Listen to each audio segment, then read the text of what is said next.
and welcome to the Good Life with me, Eileen. We are here this morning with the word from the Lord, and that word is purpose. And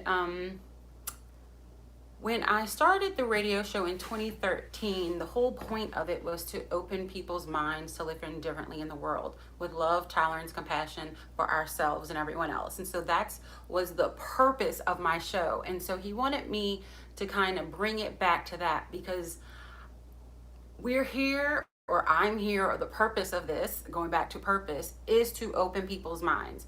It's not to drive anything down people's throats. I'm offering seeds, I'm offering information, and at the point that it's ready for you to receive, you're ready to receive. And for those who are ready, we are moving forward. So it's for everyone, and everyone is at different parts of their journey. It's not judging people's journeys. When people are talking about judgment, no, we're not judging people's journeys. But if you are a believer and you're on the journey, we should have righteous judgment. We should, if you see your friend about to fall into a pothole, you should say, hey, there's a pothole, don't fall in it, right? We should do those things for each other. So there is the difference, and we really need to walk in that purpose. And so the scripture he gave me today is, and we know that God causes everything to work together for the good of those who love God and are called according to his purpose for them. So I say this because, a lot of time our plans are not his plans. Actually, that's one of the things he was talking about. So he gave me 6 points today, and so I'm going to break down those points. Number one, he's telling everybody, and this is for the city of New Orleans, but this is a corporate message. Number one, rest and get ready. This morning, I had gotten up early, had gotten, some of my, words and stuff together. And he was like, rest, Eileen. And I was like, what? I get to chill for a little bit? He's like, just rest for a second. I was like, okay, God, we have a lot of stuff coming up. We are dealing with a lot. He wants us to take those moments to rest and to take care of ourselves, because when we're called and the suddenly comes, we need to go. So he's getting us ready for our purpose. Number two, he knows that a lot of believers feel like they're suffering right now, but this is all for your protection. He sees what we don't see. He knows what we don't know. And I'm telling you, if he says to redirect or something, do it. Number three, he's taking us through the fire, but it's to burn off what is not of him. And so we really have to have that understanding of why we're going through this. Lots of people, like, you're having healing from like stuff from like elementary school, from like birth. The Lord is taking us through the fire to take us to the next level. And so we have to go through it if we want to go to the next level. We can't take, like bag lady, we can't take all that toxicity to the next level. So we got to drop our bags and go. Number four, I'm sorry. What you see as a bad thing is really a redirecting.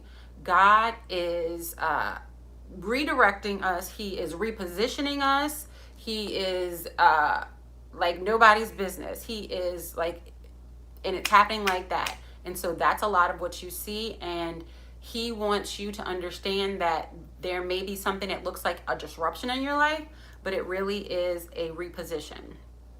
Number five, more often than not, our plans are not God's plans. So we need to really kind of let go of that. I can give my first-handed testimony of this because honestly, I didn't even think I was going to be in New Orleans. I was, in another city doing something totally different. I had to come back here for one reason, and I thought it was for one reason. And then I ended up being here longer, and I'm like, what is going on? This was not in my plan.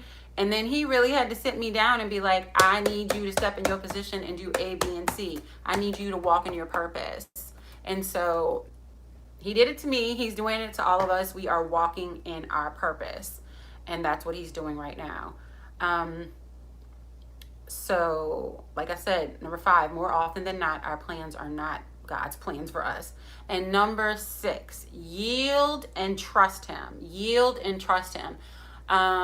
When I realized I was kicking and screaming, trying to leave and go back and finish some stuff, and God was like, no, I have you here for a reason, I had to yield and trust him. And once I did that, he began to show me and give me so much revelation And now, honestly, I'm here because I want to help the people of New Orleans. I want to help our community. I love y'all.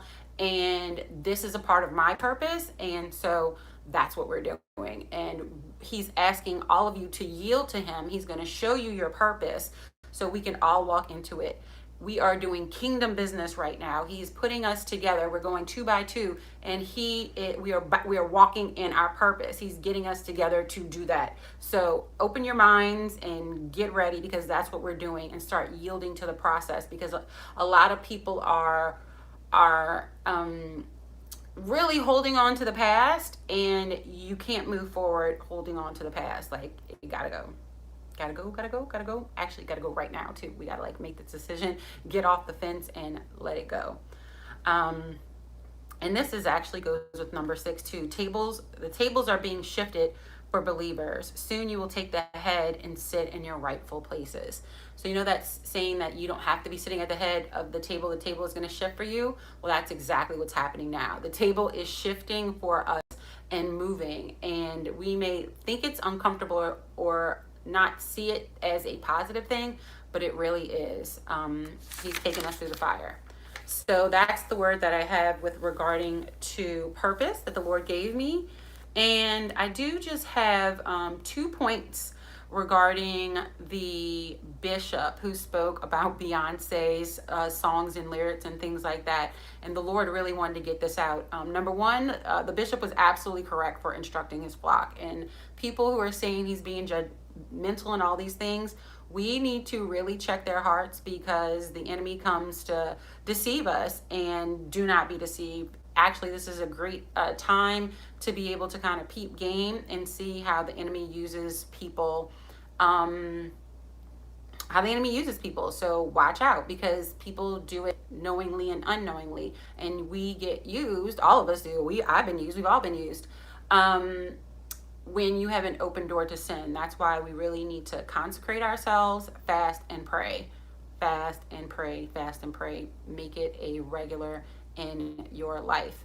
And with that, about righteous judgment, the Lord brings us back to John chapter 7, specifically John 7:24. And it says, look beneath the surface so you can judge correctly. And in that chapter, Jesus was speaking to the leadership of the church, because they were judging him for healing on the Sabbath. And he said, look beneath the surface so you can judge correctly. So we are supposed to be judging righteously each other and believers. So we're supposed to be helping each other along the way. We're not just supposed to be letting each other just like chill in our sin and just be like, oh, it's okay to be doing that. No, it's not. We can love each other through it. You're not supposed to be mean to somebody. You're supposed to love them through it. But, speaking of it, love them through it. But we are supposed to offer righteous judgment. So there's that. So that's the word that the Lord gave me today, and I'm sharing it with you all. Hope you have a great day. See you later.